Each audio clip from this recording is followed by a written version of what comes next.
Your daily dose of sports talk is here. Highlights, interviews, and analysis. From the entertainment capital of the world, SportsWrap with Jason Page starts now. Yes, it does, and thank you for being with us on this busy Tuesday edition of the show with so much to do over the next 60 minutes, and glad to have you along to do it with us. We'll be joined by a lot of friends of the program. Patrick McEnroe will be here at Roland Garros covering the French Open. Dennis Bernstein will be here covering the NHL Stanley Cup Finals in Raleigh, North Carolina. Kurt Heelan will be here from Pro Basketball Talk at NBCSports.com covering the NBA Finals in San Antonio. Sam Yarnell will be here as well. We are so grateful to have you with us for the next 60 minutes, a very busy 60 minutes. Some NFL talk with a lot of moves being made that took some people by surprise, maybe some that didn't take you by surprise. On Monday, we'll get into those and what they all mean. I'll talk about that some coming up here in just a couple of moments in the big story as well. Odds and ends, interesting little rift potentially between Stephanie White, the head coach of the Indiana Fever, and their biggest star of the WNBA, Caitlin Clark. We'll get into that. But we start things out as we always do on this Tuesday edition of the show. It's time for the big story. And before we get to the big story, make sure you check out the Daily Wrap. It's courtesy of SportsWrap with Jason Page. We have a daily Substack newsletter for you. If you don't get to watch the show every day, you just want to get up to date on what's going on in sports, we have the Substack newsletter for you. The Daily Wrap, it's called. Subscribe to it today. Just click the QR code. Scan the QR code. The kids will come after me for that one. Scan the QR code below and go and do it. It's great. All right, big story number one. The NBA Finals and the NHL Stanley Cup Final. You could not have a bigger difference in terms of the storylines and how they weave in for each sport. And I think it's fascinating to watch. In the NBA Finals, you have two teams that have really trusted the process. Two teams that have gone about it in different ways, but both with their own process. The Knicks building this thing up over the last few years around Jalen Brunson. A lot of people are go after and get Giannis, go after and get this big free agent, or try to make a play for this guy. They have trusted the process throughout. Made the big change at coach last year after falling in the conference semifinals. They brought in Mike Brown. A lot of people raising eyebrows at that. There were questions throughout the middle of the season about what this team was or what it wasn't. And everything broke right for them in the postseason in terms of the matchups. They're playing their best basketball at the time of the year where you want to be playing your best basketball, and the Knicks find themselves in the NBA Finals. Meanwhile, you've got a Spurs team that came firing out of the gate and sort of, fired their shot across the bow at the basketball world and said, we're not waiting an extra year to try and run this thing. No, we're going to do it now. And throughout the year, they went back and forth. We saw what they did against the Oklahoma City Thunder. And then they had their little lull during the middle of the season. But by the time they got to the playoffs, they were healthy, they were ready to go, and they have played great throughout. And they vanquished the champions. They were able to beat the Oklahoma City Thunder in 7 games, beating them twice on their home floor, Game 1 and Game 7, led by Victor Wembanyama, but helped by so many other guys on this team. The depth on this roster, there is enough of it. It's not Oklahoma City depth, but there's enough of it that it didn't have to be Victor Wembanyama. What would they do in those non-Victor Wembanyama minutes? They were fantastic. They trusted the process. They trusted Mitch Johnson. And now they find themselves in the NBA Finals. So you have two teams, and either way it's going to be a great story for the NBA, no matter which one winds up winning this NBA Final. It's going to be either Victor, who was the number 1 pick in the league a few years ago, the future face, if not the current face of the league, both here and abroad, or it's going to be the number 1 market in the media for the NBA and for the country in the New York Knicks winning their first title in 53 years. Either way, Adam Silver doesn't lose. All right, to the NHL Stanley Cup Final. And you could not have a more opposite effect here. You talk about a Las Vegas Golden Knights team that has, been one of the gold stars, if you will, the gold standard, if you will, for the NHL since coming into the league. Immediately making the playoffs, almost winning a Stanley Cup early on. Now they've won a Stanley Cup in the first decade of existence. And now they find themselves in a position in that first decade of existence with an opportunity to win a second Stanley Cup. But they don't do it the way the rest of sports do. They just make moves. And we're going to talk about it coming up in the NFL here in a couple of minutes. But, what they do is they have a willingness to go after it.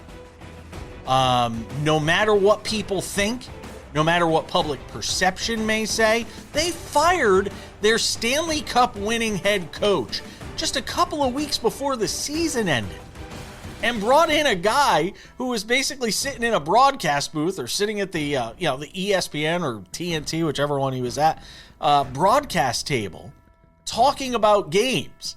John Tortorella was basically done. He's not a kid anymore. Yeah, he's won a Stanley Cup, but he's also rubbed people the wrong way. And this Las Vegas Golden Knights team said, go get us Torts. We'll go get that guy. The guy that nobody else wanted this year. After being, unceremoniously dismissed, by the Flyers? And Carter Hart, a guy most people probably wouldn't touch with a 10-foot pole. A lot of organizations would stay away from. They've brought him in. And he has paid dividends since being inserted as this team's starting goaltender. So they've just gone about it a different way. Carolina, they've trusted the process. And again, things breaking right for them in terms of the way the Eastern Conference was laid out for them as far as the playoffs were concerned. And now Carolina finds themselves in a Stanley Cup final again with a chance to win another Stanley Cup, as much as it pains me to say that, because they are my former Hartford Whalers. So these two series, and again, whereas you got San Antonio, former championship team, the Knicks trying to win one for the first time in 53 years, you got two teams that have Stanley Cup experience, that have won Stanley Cups, that have been championship teams. Smaller markets, one of them obviously being the new gold standard for the NHL in the Golden Knights, despite the way they do it. But still, it's going to be a fascinating watch. Both series are going to be fascinating watches. Speaking of that, we're going to talk about it some more coming up. Don't go anywhere.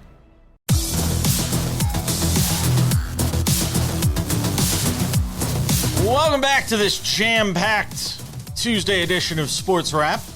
Never know who's going to stop by the show. I do know Dennis Bernstein will be here from thefourthperiod.com and SiriusXM NHL Radio coming up in 10 minutes. I know that much. Busy show today. There's so much to get to. So let's not waste any time. I've had my say in the big story. Sam Yarnell is here. Sammy boy! Let's talk, my friend. Huge news out of the NFL yesterday. Of course, right after we finished putting the show to bed, because that's the only way it could happen. I get the alert. Myles Garrett headed to Los Angeles to play for the Rams. I love it. I love a franchise that's always all in. And when you have Matthew Stafford on sort of this year-to-year existence at this point, you have to be all in. F the draft picks, they say. We'll go get Myles Garrett.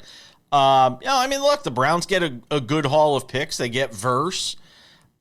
Does anybody really lose in this scenario other than the rest of the NFL because the Rams just got a whole lot better? Yeah, I guess other teams in the NFC West, maybe the San Francisco 49ers might be the big losers of yesterday. Yeah. No, obviously a jaw-dropping moment, a moment that not a lot of people saw coming. Nope. It's very interesting, right? While the Browns did get a good haul back, they did kind of bungle this whole situation. Like, let's not forget about that. The guy asked for a trade a year ago. They said, no, instead we'll pay you more money. And then a year after paying him more money, they shipped him out. It was just weird asset management there by the Browns. And on the part of the Rams, I mean, you have to respect the commitment to the bit, right? Something that they established themselves, right? Screw them picks, as you said, right? And who cares about, we'll just go and try to lose the NFC Championship every year. And that's fine. Like, that is what it is. The online discourse was absolutely hilarious yesterday. People talking about how, oh, this means Aaron Donald's, he's coming back out of retirement just like that. Yeah, there's a reason Aaron Donald retired. I don't think that Myles Garrett would necessarily be all that it takes to bring him out of retirement. Not like the Rams we're going to be any less competitive going into years past than they are going into this year. But all that said, they are your rightful Super Bowl favorites at plus 650. Last check, the next closest team was as close as 10-1. Like, that's where they should be, right? When we talk about on paper teams, when we talk about who should be the favorite, 3 months before the season starts, that's who it is. It's the team that makes all those moves on paper. It should be the Los Angeles Rams right now. So they have put this together well. They are, ready to contend for the next 2 years or as long as Matthew Stafford continues to play.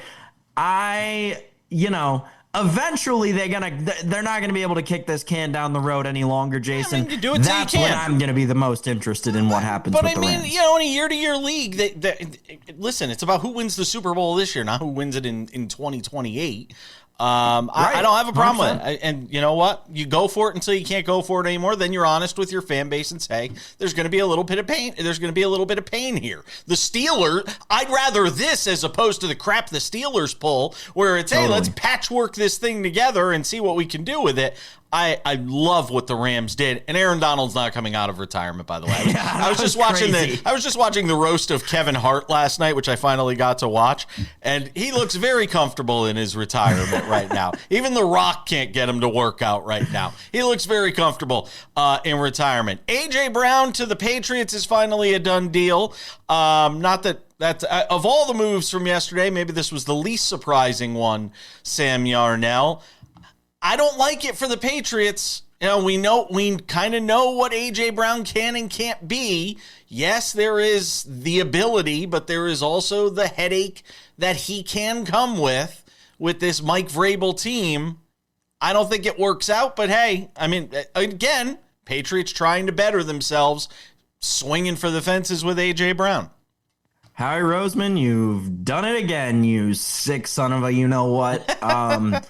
It is crazy. It is actually crazy, Jays. A couple of things. One, that after everything that transpired around A.J. Brown and around that trade and around the coach of the New England Patriots regarding that trade and the reporting that was being done around it,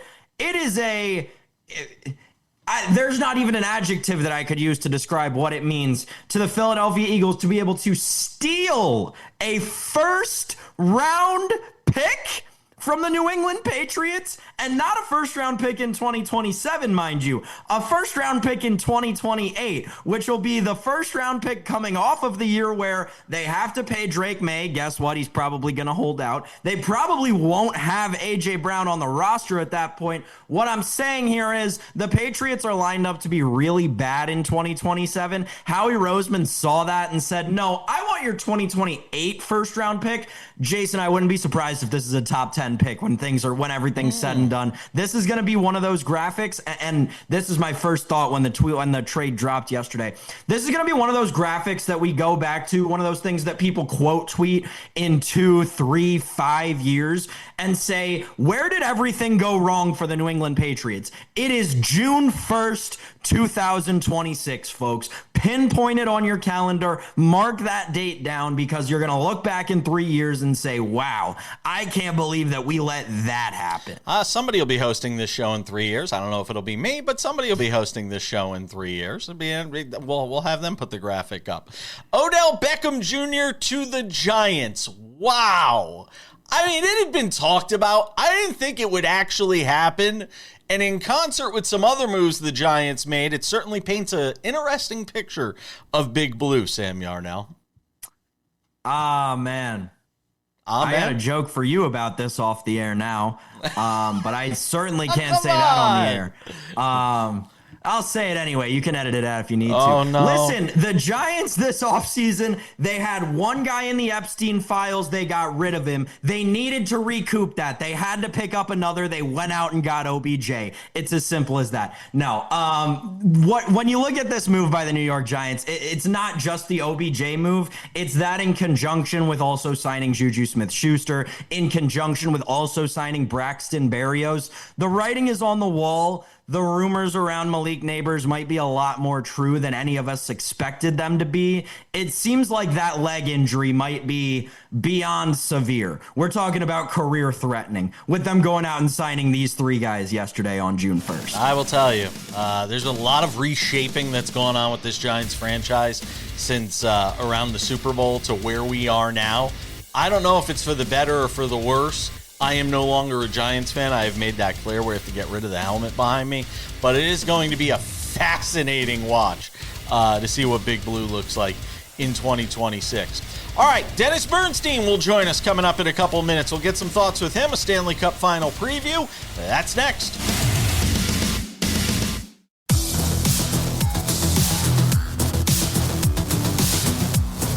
The Stanley Cup Finals get started. I said finals. Oh, boy. The Stanley Cup Final gets started on Tuesday night. Oh, I am in all sorts of trouble starting this conversation that way. With our friend Dennis Bernstein of thefourthperiod.com, SiriusXM NHL Radio. Does a great job there. Even Sam gets to hang out for this one today. I forgot what that's like. I almost forgot how to do a 3-person interview. Well, all right, break it down for me. I mean, how do you handicap this series, Dennis, with a Las Vegas team that nobody expected to be here and a Carolina team that a lot of people did expect to be here? I've been asked this a lot. I can give it to you in 3 words, Jay. Structure versus stars. All right. Carolina has structure. They have goaltending. Vegas has stars who can beat you and control games on any shift, like Marner, like Mark Stone, like Jack Eichel. So I think that's what intrigues me the most, is that you have a star-driven team in Vegas, a team that relies all on structure and 4 lines and 3 pairs in Carolina, and that could make for a very intriguing game. Dennis, when we talk about this Vegas Golden Knights team and how they got to where they are, right? There have been so many different storylines around this team, both good, bad, and otherwise throughout this playoff run. One thing that I drew myself to on the show yesterday was Mitch Marner. And to me, I know there is an element of him that is being talked about, but it feels like he's not getting enough of the attention. He's had, he's been incremental for this team in this playoffs, right? But he's also had so much going on around it, being with his coaching situation or his goaltending situation. It feels like not enough people have given attention to Mitch Marner in this playoff run. Well, because Mitch is now in Vegas, he's in the Pacific time zone. He plays at 10:30 at night, a lot of these games. So, but he should get his due, because for years that playoff narrative dogged this guy. Now it seems like it was always on him. It wasn't on Nylander or Austin Matthews and Torrance. It's been all on Mitch. He's come through. He leads the playoffs in scoring. He's played a phenomenal game, and the pressure's not on him because this team takes care of their players. It's as simple as that. He got reborn when he came to Vegas, playing with a team that just wants to win and doesn't really care about the perception of the public. And that's where we are with respect to Mitch Marner. And if he keeps up his production, Sam, he probably wins the Conn Smythe. Wow. Wouldn't that be remarkable? Be great for Toronto. They're already talking about it. That's all they talk about on Toronto media right now. It's Mitch Marner. It's great. Which goalie steals the series? Anderson. He has to be at his best. Vegas can get by with Carter Hart being okay, not disastrous, not Stuart Skinner bad. But Freddie's got to be on point. If he plays mediocre, a lot of that structure and a lot of that process in Carolina depends on great goaltending. So I think the pressure's on. So stealing it, no, but he has to play at a higher level than Carter Hart for the Carolina to win this series. Dennis, on the Carolina side, it does feel like within all of the all of us, getting caught up and leading up to the Stanley Cup Final, we have kind of forgotten that Carolina only lost one game this entire playoffs. Does that give you any worries with Carolina as when it comes to dealing with resiliency in this team if they go down, say, 2-0 early in this series? Yeah, well, Sam, the one game they lost was a game one. And they never played well in game one in the conference final. I think they lost 7 straight or something like that until the other night. But maybe this is a different team. Here's the problem with Carolina, Sam. They're 12-1. They've played great, and we're still looking to pull a coal in their game. Well, if they lose game one, what'll happen? Well, they lost game one to Montreal. What happened? They smothered that team. Now, they're not going to smother Vegas. Here's the thing. Carolina's better. Vegas is scarier because I mentioned the stars on that team, so that's the difference. So they've done nothing wrong. They play that. They should take advantage of home ice. But I don't think home ice matters at this point, Sam. I don't think it matters if you're in Vegas or you're in Carolina. These teams are going to drop the puck, and best team's going to win. I don't think the home crowd has that much of an influence at this point. Carolina's gotten here without getting a ton of offensive firepower from the trio of Aho, Svechnikov, Jarvis. That has to be somewhat scary if you're Vegas looking at those three potentially choosing this series to break out. Yeah, if do get going, and look out, because the Stankov in line with Hall and Ehlers has been fantastic. They've been their top scoring line. But let's be real here, Jason. Vegas just be Colorado. They got pretty good forwards. So I don't think they're going to be, if Aho gets going, I don't think that's going to intimidate Vegas, or they're going to take a step back or say, oh, this is something we haven't faced. They may have played their Stanley Cup Final. We're going to find out right now. And I know Colorado was banged up. McCarr was out a couple of games. McKinnon was banged up as well. But I don't think that even if it gets going, I don't think that here's the thing, Jason. Carolina will have to get that first line going to match the depth of Vegas. Vegas has better forwards up front. They have better depth. They're probably going to get contributions from more than one line because William Karlsson came back. So Aho, it'd be nice if they get going. It may be mandatory for him to go on for them to win the cup. All right, we've talked about everything else. Let's address that elephant in the room. Carter Hart. He had so much go on with him before this season, and it seems like him being with the VGK, Dennis, seems to, revitalize the guy's career. Is that what you see? Is this guy who's got another shot at an NHL career? Yeah, well, he had off-ice issues. People know about. They're well publicized. He had on-ice issues. He was hurt. And remember, Carter Hart played for John Tortorella in Philadelphia. So he knows the guy, right? So there's a trust level there, and he's made some spectacular saves, but he hasn't given up the bad goal. Like, remember, Edmonton could win the Stanley Cup. Why? Because they gave up a big goal. The numbers are really solid. He's a very talented goaltender. He is, right? But there's a lot of baggage with that player, and the thing about Vegas, Sam, they just want to win. So they're going to protect them from those off-ice questions at media day. He's not going to be available a lot to talk to the media because they just care about winning. They don't care about reputation. They don't care about the public or what the media thinks of them. They just want to win, Sam. So I'm not surprised he wound up there. I'm not surprised he's producing for a very good team. Dennis, which identity does win? Carolina represents this relentless pressure, depth, structure, discipline. Vegas, that championship experience, the elite skill. I don't know if it's fair to call Vegas a Cinderella story given what they've done, but give me a sense here. Neither of these teams are a Cinderella story. Which identity ultimately wins and why? Yeah, Vegas isn't the Cinderella because it's not the same team that played for 60 games. Once Karlsson came back, once Tortorella became behind the bench, it turned into a different team. Slight edge to the Hurricanes. I think this is 7. I think Carolina wins at home in Game 7. But Vegas could easily win this. It's a coin flip, Jason. I know that the odds betting on, say, Carolina is a slight favorite. I don't know. Whatever team you like, whatever process you think is better, I just think a slight edge towards the Hurricanes, but a very slight one at that. Sam, anything else? That's it for me, Jason. All right. Dennis Bernstein, thefourthperiod.com, SiriusXM NHL Radio. Always terrific work, my friend. Enjoy the series. We'll be talking to you throughout. Anytime, Jay. Thanks for the time. Great talking to you, Sam.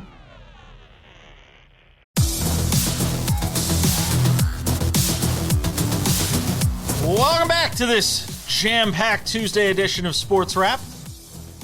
It's one of those days where every guest said yes. Doesn't usually happen that way, Kurt Heelan. Pro basketball talk at NBCSports.com's Kurt Heelan from San Antonio. So you're just saying I can bail? All right, I'm out. It's been good. Thanks. First prize is 1 night in San Antonio. Second prize is 3 nights in San Antonio. Congratulations. I got 5 nights in San Antonio. So Oy vey. You're going to be traveling a little bit for the next couple of weeks. We hope. If it's an exciting NBA final, it'll be a couple of weeks. I think this one's going to go 6 or 7. I think it's going to be pretty tight. I agree. As I said in our newest Sports Wrap original that's coming out, or I will be saying in it, so I'm kind of scooping myself here. I'll just say I like the Knicks. I won't say in how many games. No, there are a lot of very smart people picking the Knicks. They showed during the season that they have genuine matchup advantages in this. They match up better with the Spurs in some ways than the Thunder do. And it starts with simply not just OG Anunoby, but Jalen Brunson. You've got to beat the Spurs from the mid-range, because Wemby's in the paint. Right. And a bit of an issue. And this Knicks are a team that can do that better than most. So that among the things they do well, that is something I think plays to their hands. That and getting some fast break points would be good. When Mitchell Robinson's not on the floor, can Karl Anthony Towns pull Wemby away? That is the entire goal. And you'll see some just Cat at the 5 stuff doing, although it becomes the Josh Hart thing. Josh Hart is going to have to hit shots in this series like he did in the last one. Because I'm sure they will do the Josh Hart trick of Wemby guarding Josh Hart so he can hang near the rim. But, and he had the horrible game 1 in the last series, the Knicks won anyway. But then, and there was a bunch of people do we have to think about pulling him? And then he got hot. And so if he's got to have a game or two where he makes you come out and respect him, because that was, look, if you remember game 1 of the Thunder Spurs series, it took Mark Dagnall, 2 minutes to pull Isaiah Hartenstein because he couldn't space the floor out. You have to get Wemby out of the paint. Kurt, which of these two teams has grown more since that NBA Cup final? Ooh. Yeah, I got you. That's a really good question. And it's one of those things where it's one of the reasons I'm hesitant to put every year, frankly, put much stock in regular season games, because playoff basketball is more matchup based. It's a little bit, it's different. But also teams evolve and teams grow. The funny thing is, the tempting thing is to say the Spurs, and they certainly are more battle tested and have grown a lot. But I think they've become a better version of what they were then. I think they've just kind of grown into that. The Knicks, I would say the Knicks only because I don't want to say they're a different team, but they've really evolved. They have really bought into Mike Brown's system. You're going to see Cat as a kind of hub of the offense at points up high. And it's harder to pull off against the Spurs than it was against the Cavaliers or others. But I think you've seen them evolve into the best version of themselves. And I wasn't sure they'd get here, frankly. Yeah, I may have buried the lead a little bit here. What's going on with Mitchell Robinson? So everybody likes to say he broke his pinky. It turns out it's the 5th metacarpal, which for all of you non-doctors out there, some of us have had to learn this over the years.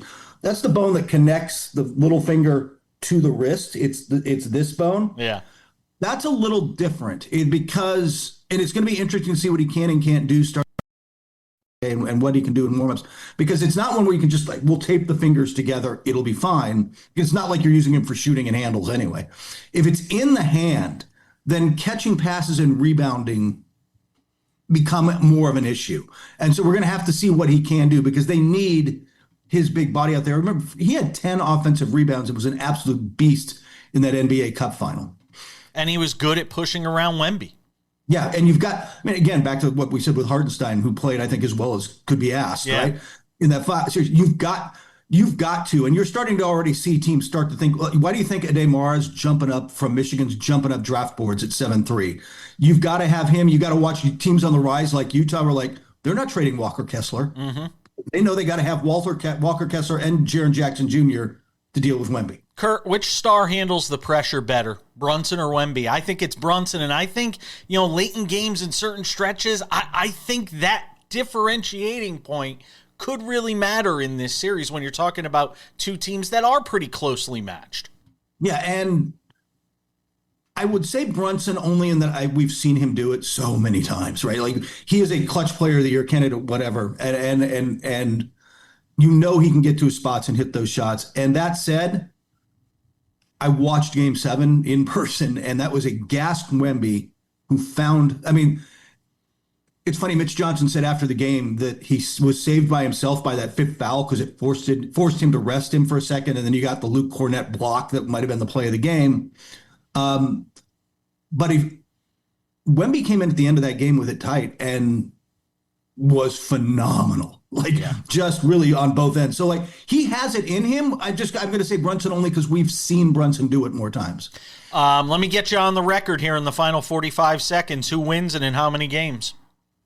It's a cop-out in a way for me. I'm picking Spurs in 6, but that's really because I believe it's either going to be Spurs in 5 or 7. Wow. I'm splitting the difference. You could see 5? I think Knicks in 6 is a real possibility. That's the one I think that's a real possibility, but I think either the Spurs are much better than the Knicks, and the Knicks shooting bubble bursts, and it's 5, or more likely it's 7. But Knicks in 6, it's possible, but I'm going with Spurs in 6, splitting the difference of my 2. So. All right. Kurt Heelan, Pro Basketball Talk at NBCSports.com. He'll be joining us throughout the series, joining us in the NBA Weekly. We'll have a couple of bonus questions for him for the YouTube audience. Kurt, always appreciate you, my friend. Thank you.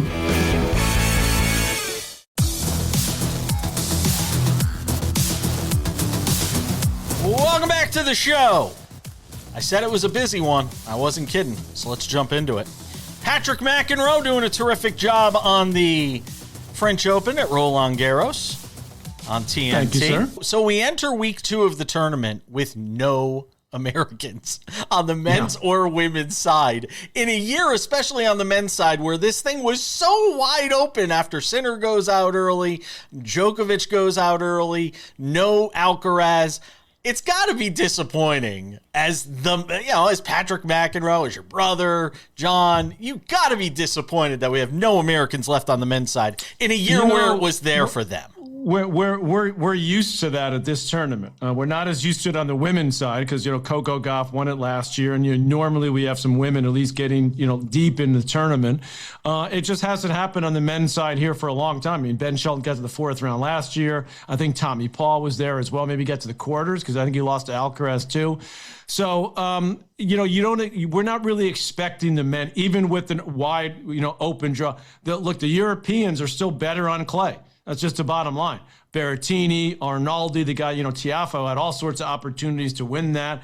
I mean, he busted his ass out there. He had chances. He was up. It wasn't like he gave up or gave in. The guy got hot. He got beat. So, Shelton, I think, to me, was a big disappointment because he played pretty well on clay. He won a title this year in Munich, a smaller tournament. He played well here last year. And then right after the draw opened up was the Sinner loss. I think it was actually that night he lost to this Colin Young, who's a good player from Belgium. But to me, that was the biggest disappointment. I mean, Tommy Paul had 2 sets to love against Ruud, lost that. But, in a lot of ways, to me, Jason, this tournament's been a breath of fresh air. Because you saw Hodar, who just lost to Zverev in straights. You've seen what Fonseca's done, been amazing. On the top the half, young Frenchman, the young 17-year-old.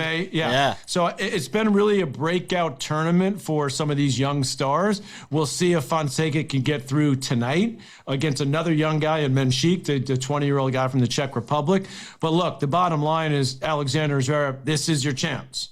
You just beat Hodar in straight sets. He's gotten through to the semifinals pretty much unscathed, which is not normal for him. Normally he has a couple of super long, tough matches, and there's no Sinner, there's no Alcaraz, there's no Djokovic, so this is his tournament to lose at the moment. It's got to feel like if Zverev doesn't get it this time, he may never get it because it's sort of set up very well for him, obviously, with everything that's taken place. If not Zverev, who's your favorite? I like Kaboli a lot. I like him to get through in the top half of the draw. He's a 10 seed. He beat Zach Zvida yesterday. I called that match. He was a youngster from Southern Cal, from San Diego, who had a great tournament. Made it a match after getting down 2 sets to love. But Kaboli's got it all, especially on clay. He's not that big of a guy, but he's got a big serve, great kick serve, one of the biggest forehands in the game, extremely quick, very athletic. I think he's the favorite to get to the final on the top half of the draw. He's got the other two Italians that I mentioned, Berrettini and Arnaldi, and then Felix Auger-Aliassime. He's got a shot too. I think Caboli's just generally a little bit better on clay. But and then the other X factor right now, Jason, is Fonseca, because Fonseca's got the biggest game of anyone left in the tournament. I mean, you saw that against Djokovic. Yep. You saw that against Ruud, the firepowers. I just think physically it's going to be tough for him to get through. I mean, he'll probably win tonight against Menchik, who's also had a couple of tough matches. But Zverev's going to be fresh. Zverev's going to make him work. But Fonseca would be the other X factor. This guy's going to win majors. I'm just not sure it's going to be here. Is this the last time we see Djokovic at Roland Garros? You know, I'm never going to say that because he's still playing at a high level. And I think with the way he played here, he's going to go into Wimbledon thinking that's his best shot to win one, when I think it is, especially with no Alcaraz there. Sinner will obviously be chomping at the bit to get back on track. But he's playing well enough. I mean, he played a great match against Fonseca. And I think he's got his sights set on the Olympic Games, trying to play that one more time for his country. So if that's the case, I think he may very well come back and play another Roland Garros next year. He still loves it. He's still playing at a high level, and he still believes he can actually win a major. And I think in the back of his mind, the way he wants to go out for his country and for his career is one more time at the LA Olympics. Real quick on the women's side, it's got to be Sabalenka, right? Well, I mean, Kostyuk and Andreeva, two really talented young players. So one of those two is going to be in the final. I think Sabalenka will be there waiting for him. But those two players, we've had our eyes on them for a while. All right, if I was giving you John's money to bet on it, you're betting on Sabalenka.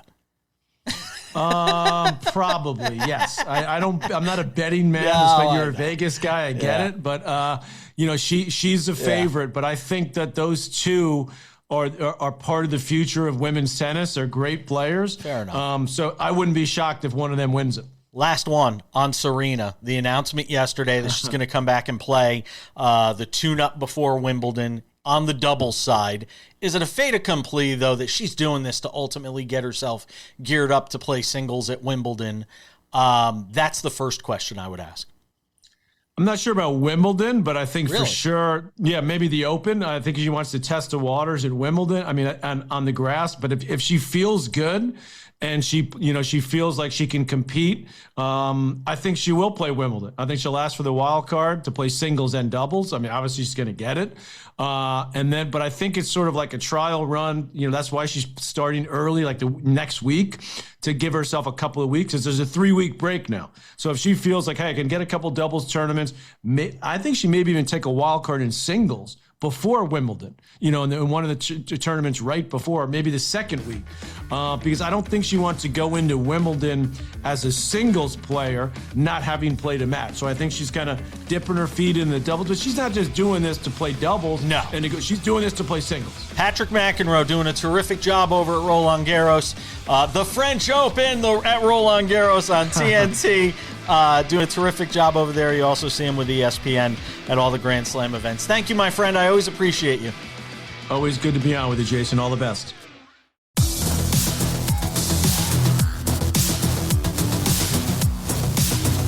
All right, just about time to put the wraps on this baby for a Tuesday. But before we do, a few reminders. The Sports Wrap with Jason Page podcast, growing quickly. Thank you to all of you who have been subscribing. The audio version of this show available Monday through Friday, but so much more than that.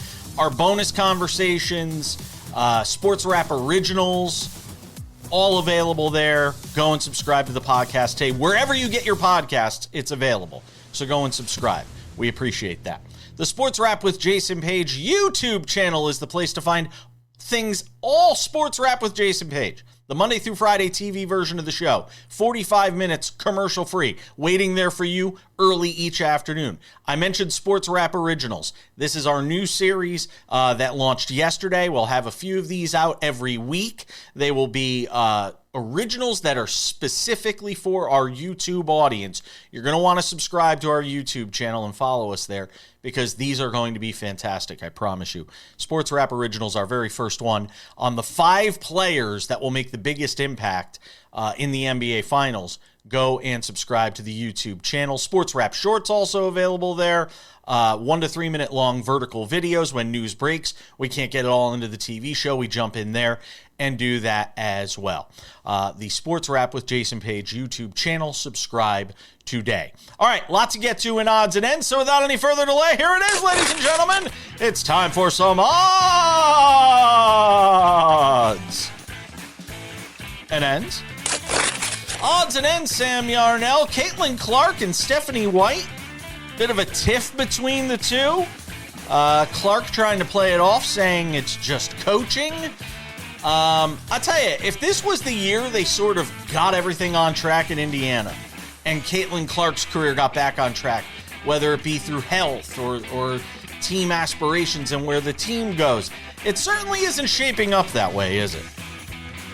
No, this is weird. It's, I'm gonna write it off to early season. Everyone's still getting accustomed to everything. Maybe some weird coaching strategy going on there. I don't know. I'm not gonna overreact to it yet, but the radar's going up. Could be trouble. It is for me. I think there is trouble. You know, between the narratives being shaped around Caitlin Clark by people in the media, this disdain that still seems to exist for her from certain corners of our sports zeitgeist, to, you know, these things with now she's going to become the coach killer. You know, is that the next thing when Stephanie White gets canned in favor of Caitlin Clark? Because Caitlin Clark's the one that puts fans in the seats, not Stephanie White. You know, I don't like the way this is headed. You know, look at the way Caitlin Clark is being shaped in year 3 and the way Paige Beckers is being shaped in year 2. The trajectory and sort of the differing directions of those two biggest stars of the game right now couldn't be more different, Sam.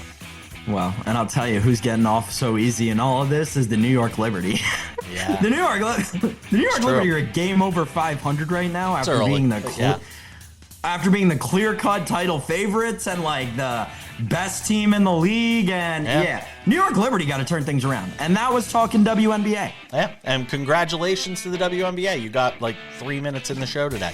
Odds and ends, Sam Yarnell. Russell Wilson, the end of his NFL playing career, or will somebody be able to lure him out of that CBS broadcast booth if somebody gets hurt during the season? Is this really it for Russell Wilson?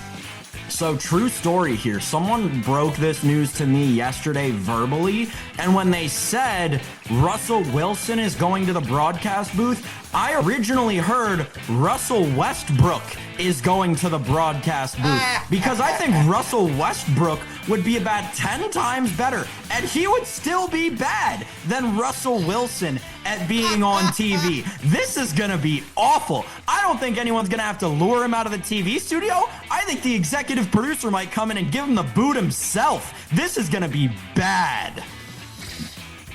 We've talked about Russell Wilson to the broadcast booth before.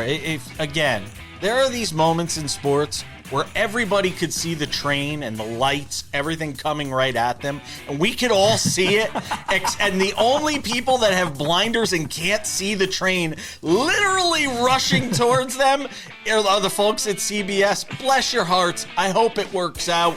We told you so.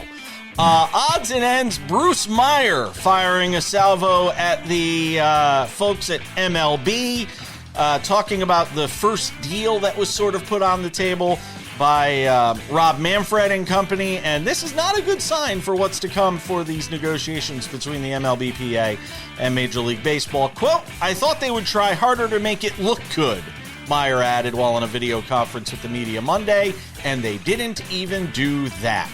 Sam Yarnell, if you were setting the odds on an actual lockout, not a loss of games, but a lockout or a work stoppage, where would you put them? Oh, December 1st? You mean? Like December 1st, deal or no deal? Yeah. No, 99% to the no deal. Yeah, it feels like, and I just want people to understand, Bruce Meyer is doing way more damage than good to all of this negotiation. Bruce Meyer, a guy who is very, very, very familiar with labor negotiations as it pertains to Major League Baseball. Bruce Meyer, a guy who at this point is just embarrassing not only himself, but also the players union by going out and saying things like this. It is absolutely ridiculous for Bruce Meyer to assume that the general public, like you and I, Jason, are stupid enough to believe the things that he's putting out into the media. It is just deplorable, the things that Bruce Meyer's doing to this whole situation. Bruce Meyer, clearly a Howie Mandel doppelganger as well. It's going to do it for us on the show. Thank you to Dennis Bernstein. Thanks to Kurt Heelan. Patrick McEnroe, maybe? I don't know. That does it for us. We'll see you tomorrow.